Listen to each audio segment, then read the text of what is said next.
Big Boss season 7ஓட title winner மற்றும் ரன்னரப்பா யார் வின் பண்ணிருக்காங்க அப்படின்றத பத்தி ரொம்பவே முக்கியமான தகவல் ஒண்ணு இப்போ வெளியாகிருக்கு. அதை பத்தி தான் நம்ம இப்ப இந்த வீடியோல தெளிவா பார்க்கலாம். அதுக்கு முன்ன நீங்க இன்னும் நம்ம சேனலை சப்ஸ்கிரைப் பண்ணாம இருந்தா மறக்காம சப்ஸ்கிரைப் பண்ணிக்கோங்க. கூடவே பக்கத்துல இருக்கிற பெல் ஐகானையும் கிளிக் பண்ணிக்கோங்க. விஜய் டிவில ஒளிபரப்பாக்கி கொண்டிருக்கிற பிக் பாஸ் ரியாலிட்டி ஷோக்கு உலகம் முழுக்க கோடிக்கணக்கான ரசிகர்கள் இருந்துட்டு இருக்காங்க. அதுலயும் குறிப்பா இந்த பிக் பாஸ் சீசன் 7 நிகழ்ச்சி பட்டி தொட்டி எல்லாம் பிரபலமாகி இருக்கு. இதை தொடர்ந்து 23 கண்டஸ்டன்ட்ஸ்ல இப்போ ஃபைனல்ஸுக்கு மொத்தம் 5 கண்டஸ்டன்ட்ஸ் வந்திருக்காங்க. மேலும் இந்த சீசன் 7ஓட கிராண்ட் ஃபினாலே இன்னைக்கு ரொம்பவே பிரம்மாண்டமா நடக்க இருக்கு. இந்த நிலையில இதுல யாரு டைட்டில் வின் பண்ண போறா அப்படிங்கிற எதிர்பார்ப்பு தான் நொடிக்கு நொடி அதிகமாகி வந்துட்டு இருக்கு. சோ இந்த பிக் பாஸ் சீசன் 7ல யார் வின் பண்ணிருக்காங்க அப்படின்னு பாத்தீங்கன்னா எல்லாருமே மாயா இல்லனா மணி தான் வின் பண்ணுவாங்கன்னு ஃபேன்ஸ் எல்லாம் ரொம்பவே ஆர்வமா நினைச்சிட்டு இருந்தாங்க. பட் கடைசியில வந்து யார் வின் பண்ணிருக்காங்க அப்படின்னு பாத்தீங்கன்னா வைல்ட் கார்டுல என்ட்ரி கொடுத்த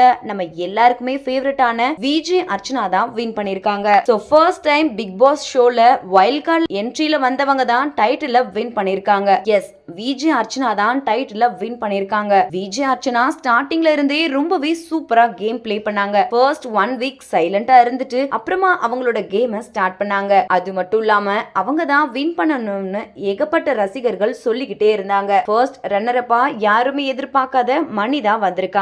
இவங்க தான் டைட்டில் வின் பண்ணுவாங்கன்னு ரசிகர்கள் எல்லாம் எதிர்பார்த்துட்டு இருந்த மாயா செகண்ட் ரன்னரப்பா வந்திருக்காங்க. விஷ்ணு, தினேஷ் இவங்க எல்லாம் அடுத்தடுத்த பிளேஸ்ல இருக்காங்க. சோ இந்த வீடியோவை பார்த்துட்டு இருக்கிற நீங்க பிக் பாஸ் சீசன் 7ஓட டைட்டில் வின்னரா விஜே அர்ச்சனா வின் பண்ணதை பத்தி என்ன நினைக்கிறீங்க அப்படின்னும் நீங்க டைட்டில் வின்னரா யாரு ஜெயிச்சிருந்தா நல்லா இருந்திருக்கும் அப்படின்றத பத்தி உங்களோட கருத்துக்களை கீழே உள்ள கமெண்ட் செக்ஷன்ல கமெண்ட் பண்ணுங்க. மேலும் இது போன்ற இன்ட்ரெஸ்டிங்கான அப்டேட்ஸ் தெரிஞ்சுக்கொள்ள நம்ம சேனலை மறக்காம சப்ஸ்கிரைப் பண்ணிக்கோங்க.